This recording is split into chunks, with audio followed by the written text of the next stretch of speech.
স্বাগত টি-20 বিশ্বকাপ নিয়ে ৭১-এর বিশেষ আয়োজন ক্রিকেট কার্নিভালে আপনাদের সাথে আছি খালিদ জামিল। শুরু করছি ঈদের শুভেচ্ছা জানিয়ে। শুরু হয়ে গেছে চলতি টি-20 বিশ্বকাপের সুপার 8-এর মহারণ। অনেকেই বলছে এটাই বিশ্বকাপের আসল লড়াই, যেখানে খেলা হবে সে আনে। এই যাত্রায় আসার আগেই যেমন ছিটকে গেছে নিউজিল্যান্ড কিংবা পাকিস্তানের মতো ফেভারিট দল, তেমনি চমক দেখিয়ে ডার্ক হর্সের মতোই সেরা 8-এ জায়গা করে নিয়েছে যুক্তরাষ্ট্র। ওদের বিপক্ষেই অ্যান্টিগায় সাউথ আফ্রিকার ম্যাচ দিয়ে মঙ্গলবার শুরু হচ্ছে এই লড়াই। সেখানে আছে বাংলাদেশও, টিম টাইগার্স। বাকি দলগুলো সবশেষ আপডেট, আগের ম্যাচের অ্যানালাইসিস আর পরবর্তী ম্যাচের সব প্রেডিকশন নিয়ে আমাদের এই বিশেষ আয়োজন।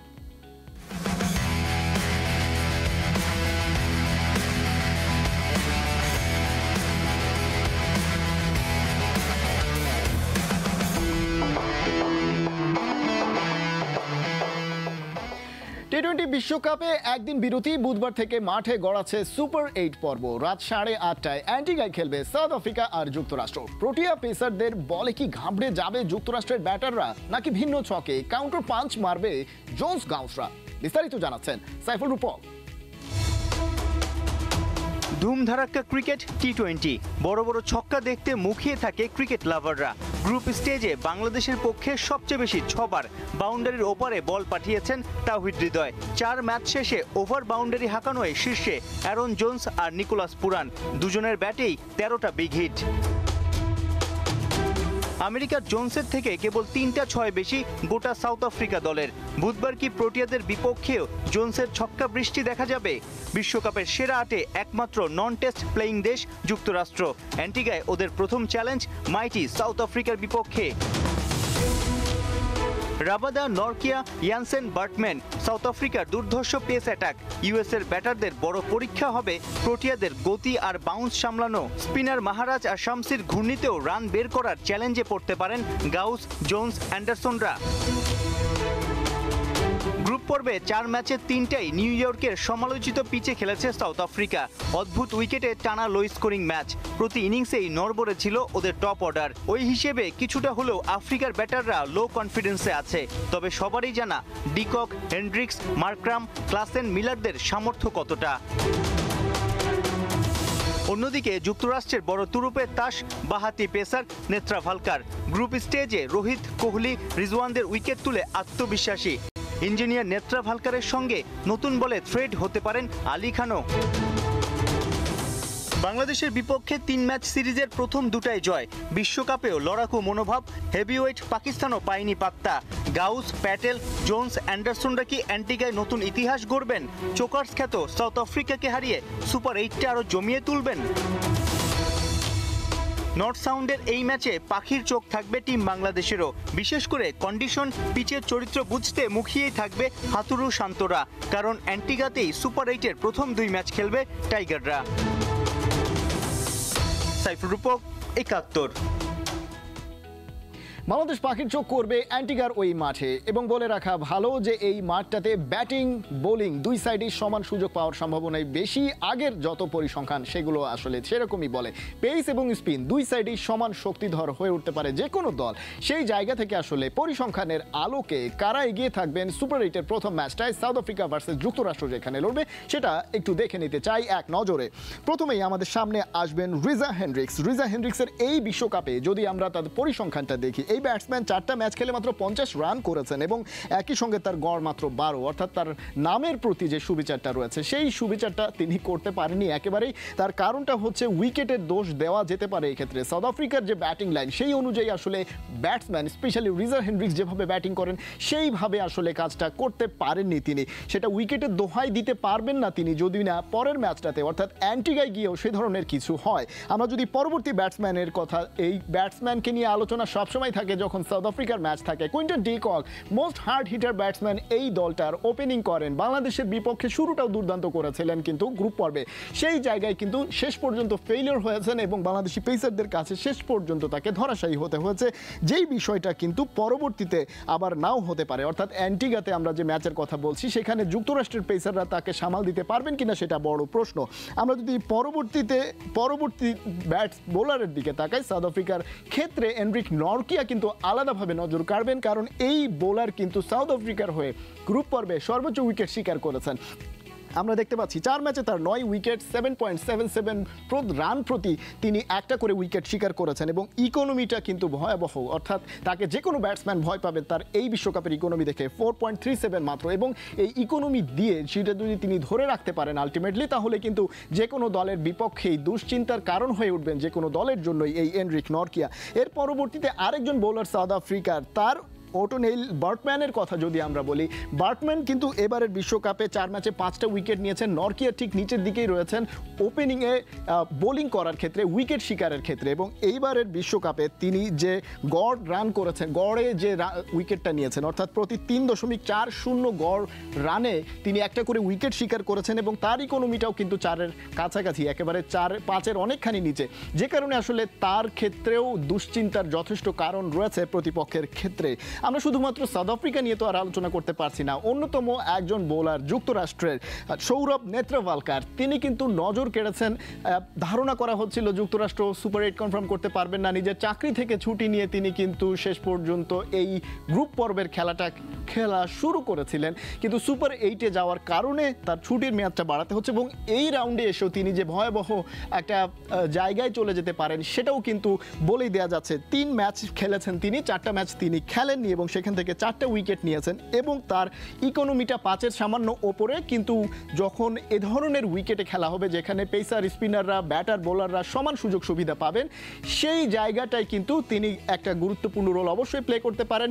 স্পেশালি তার দলের যে টিম স্পিরিটটা এই মুহূর্তে রয়েছে যুক্তরাষ্ট্রের, সেই জায়গায় কিন্তু নেত্রওয়ালকার তাদের তুরুপের তাস হয়ে উঠতে পারে। তো মোটামুটি এই ছিল পরিসংখ্যানের আলোকে এই দলটার, অর্থাৎ যুক্তরাষ্ট্র এবং একই সঙ্গে সাউথ আফ্রিকার কারা হয়ে উঠতে পারেন, ভাইটাল রোল প্লে করতে পারেন এই ম্যাচটাতে, সুপার 8-এর প্রথম ম্যাচটাতে। সেই প্রসঙ্গে এতক্ষণ পরিসংখ্যানের আলোকে একটু দেখে নিয়েছিলাম কি অবস্থা।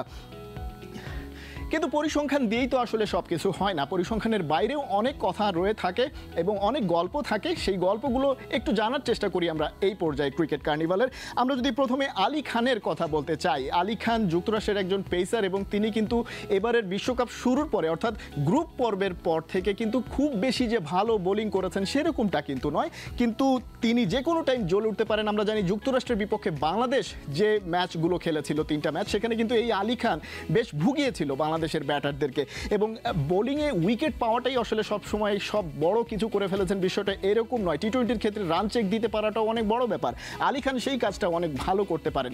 এবং পরবর্তীতে আমরা যদি একজন ব্যাটসম্যানের কথা বলি, অ্যারন জোন্স, তিনি যুক্তরাষ্ট্রের অন্যতম হার্ড হিটার একজন ব্যাটার এবং যেটা সহকর্মী সাইফুল রূপক তার প্রতিবেদনে বলছিলেন যে জোন্স যে পরিমাণ ছক্কা মেরেছেন সেই পরিমাণ ছক্কার তুলনাটা আসবে সাউথ আফ্রিকার টোটাল ব্যাটিং লাইনের এবারের টোটাল বিশ্বকাপের ছক্কার সঙ্গে তুলনা হতে পারে। অর্থাৎ তিনি যেভাবে ব্যাটিংটা করেন সেভাবে যদি সুপার 8-এও এই অ্যারন জোন্স ব্যাটিং করতে পারেন, সেক্ষেত্রে কিন্তু বাংলাদেশ সহ অন্য যারা রয়েছে তাদের ক্ষেত্রেও কিন্তু বাংলাদেশের সঙ্গেও তিনি সেভাবে মারমুখী হতে না পারলেও বাকিদের সঙ্গে যেভাবে খেলেছেন সেক্ষেত্রে এই সাউথ আফ্রিকার বিপক্ষেও তিনি যে সেভাবে জ্বলে উঠবেন না তেমনটা কিন্তু বলা যাচ্ছে না। সো তাকে নিয়ে বাড়তি দুশ্চিন্তা করতে হচ্ছে সাউথ আফ্রিকার বোলারদেরকে। সাউথ আফ্রিকার বোলাররা যারা দুশ্চিন্তা করছেন তাদের মধ্যে অন্যতম একজন হচ্ছেন কেশব মহারাজ। আমরা পেসারদেরকে নিয়ে অনেক বেশি আলোচনা করছি এবারের বিশ্বকাপে, তার কারণ যুক্তরাষ্ট্রের পর্বটাতে যে পরিমাণ পেসাররা উইকেট পেয়েছেন, দাপট দেখিয়েছেন, রান চেক দিয়েছেন, সেই তুলনায় স্পিনাররা অনেকটা নির্বিষ ছিল। সেই জায়গায় কেশব মহারাজও খুব একটা যে বিষাক্ত ঘূর্ণি পাক তুলতে পেরেছেন 22 গজে, সেই বিষয়টা কিন্তু ছিল না। তবে যেটা একেবারে শুরুতে বলছিলাম যে অ্যান্টিগার উইকেটে এই কেশব মহারাজ কিন্তু একেবারেই ট্রাম্প কার্ড হয়ে উঠতে পারেন, তিনি এক্স ফ্যাক্টর হয়ে উঠতে পারেন, কারণ এখানে ঠিক জায়গায় বল ফেলতে পারলে এই উইকেটে কিন্তু উইকেট তুলে নেওয়া সম্ভব এবং সেই জায়গায় ব্যাটসম্যানরা তাকে নিয়ে, বিশেষ করে যুক্তরাষ্ট্রের ব্যাটাররা যারা কিনা এই মাঠটাতে খুব বেশি খেলে অভ্যস্ত না, সাউথ আফ্রিকার এই মাঠ, সাউথ আফ্রিকার ব্যাটাররা, এবং তারা খুব রিসেন্টলি কিন্তু এই অ্যান্টিগায় খুব বেশি খেলেনি, তারা খেলেছে যেই সময়টাতে তার চেয়েও রিসেন্টলি যুক্তরাষ্ট্রের ব্যাটাররা খেলেছে, অর্থাৎ মাঠের যে পরিচিতির বিষয়টা রয়েছে সেদিক থেকে যুক্তরাষ্ট্র এগিয়ে রয়েছে এবং একই সঙ্গে কেশব মহারাজের জন্য সেটা চ্যালেঞ্জিং হবে যে মাঠের অবস্থা বুঝে নিজের ক্যালিবারটা কাজে লাগানো। তো মোটামুটি এই ছিল এক্স ফ্যাক্টরের দিক থেকে কারা আসলে শেষ পর্যন্ত এই পর্যায়ে হয়ে উঠতে পারেন তুরুপের তাস সাউথ আফ্রিকা এবং যুক্তরাষ্ট্রের ম্যাচে। দর্শক, এবারে একটু বাংলাদেশের দিকেও নজর ফেরাতে চাই। বাংলাদেশ সুপার 8-এ খেলবে এবং কোন পজিশনে তারা রয়েছে সে বিষয়ে বিস্তারিত আলোচনা হবে, তার আগে একটা প্রতিবেদন দেখব চাই।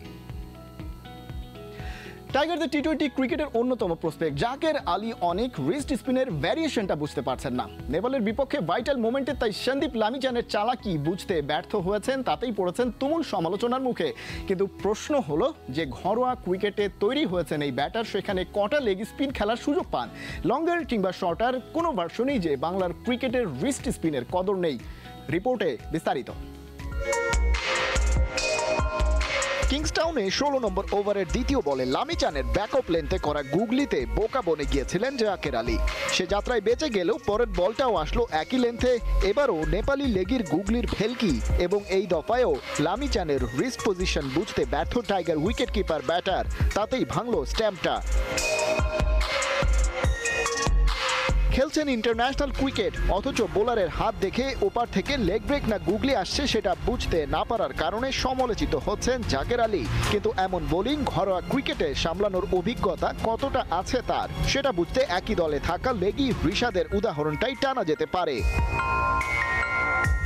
চলতি বিশ্বকাপে রিস্ট স্পিনারদের মধ্যে রিশাদই গড়ে সবচেয়ে বেশি টার্ন আদায় করে নিয়েছেন। এই দিক থেকে পেছনে ফেলেছেন হালের সেন্সেশনাল লেগ স্পিনার রশিদ খানকেও। এই ধাঁচের বোলিংয়ে স্বভাবতই খানিকটা খরুচে ছিলেন, কিন্তু ব্রেক থ্রু এনে দেয়ায় নিজেকে প্রমাণ করেছেন দারুণভাবেই। 6 ফিট 3 ইঞ্চি উচ্চতার এই ক্রিকেটারের রিস্ট স্পিনারের পাশাপাশি আছে হার্ড হিটিং ক্যালিবার, সব মিলিয়ে একটা কমপ্লিট প্যাকেজ। কিন্তু তাকে হাতে ধরে গড়ার চ্যালেঞ্জ নিয়ে এগোনো হাথুরু সিংহে বলছেন রিশাদের জন্য মূল বাধা ঘরোয়া লিগ, কারণ সেখানে সে ম্যাচ পায় না। 2018 সালে ফার্স্ট ক্লাস ক্রিকেটে অভিষেক হয় 22 বছর বয়সী রিশাদের। এই 6 বছরে সেখানে ম্যাচের সংখ্যা মাত্র 19। ঘরোয়া লিস্ট এ ক্রিকেটে প্রথম খেলার সুযোগ হয়েছে 2022 সালে এসে। এখন পর্যন্ত সেখানে খেলতে পেরেছেন 16টি ম্যাচ।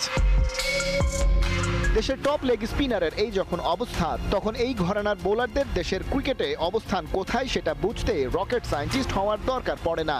আর সে কারণে ঘরোয়া লিগে তৈরি হওয়া ব্যাটারদের এমন বল ফেসও করতে হয় না। ফলাফল যা হওয়ার হয়েছেও তাই। বয়সভিত্তিক পর্যায় থেকে নারী ও পুরুষ জাতীয় দল রিস্ট স্পিনে বাংলাদেশি ব্যাটারদের দুর্বলতা সর্বজন বিদিত।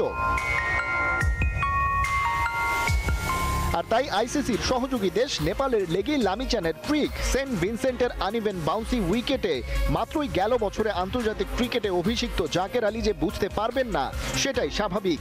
কেবল ওই ক্রিকেটারের চাছা ছোলা সমালোচনা করে কি দিন ফিরবে?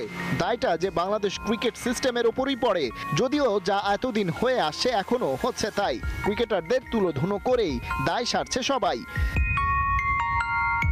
খালিদ জামিল, একাত্তর।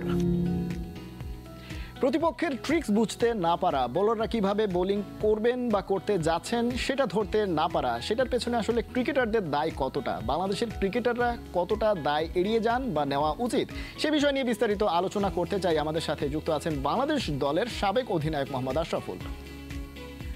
মোহাম্মদ আশরাফুল, স্বাগত আপনাকে ক্রিকেট কার্নিভালে। আমরা প্রতিবেদন দেখছিলাম এবং রিস্ট স্পিন বলি কিংবা লেগ স্পিন বলি, তাদের বলে বাংলাদেশের দুর্বলতা, এটা নিয়ে আলোচনাটা পুরনো, কিন্তু বিশ্বকাপে সেই আলোচনা নতুনভাবে আসছে। সেই দুর্বলতাটা সময়ের সঙ্গে সঙ্গে কাটিয়ে উঠতে পারছে কতটা বাংলাদেশের ব্যাটাররা? ধন্যবাদ, ঈদ মোবারক সবাইকে। অবশ্যই কোয়ালিটি স্পিনারের এগেনস্টে যে আমরা সবসময় দুর্বলতা আছে, এটা এখনো আমরা দেখছি। এটা আসলে সবারই, ম্যানেজমেন্ট আর সিস্টেম বলেন, প্লেয়ার বলেন, যারা কোয়ালিটি প্লেয়ার তারা কিন্তু সিস্টেমে না থাকলেও তারা কিন্তু এই কাটিয়ে উঠে। তামিম, সাকিব, মাহমুদুল্লাহ তারা কিন্তু রান করেছেন প্রায় সবগুলা ফরম্যাটে মিলে 15,000-এর বেশি রান করেছেন ইন্টারন্যাশনাল ক্রিকেটে। সিস্টেম খারাপ হলেও তারা কিন্তু কোয়ালিটি বলে তারা কিন্তু নিজের উদ্যোগে এই জিনিসগুলা করেছেন বলেই তারা সার্ভাইভ করতে পেরেছেন ইন্টারন্যাশনাল ক্রিকেটে।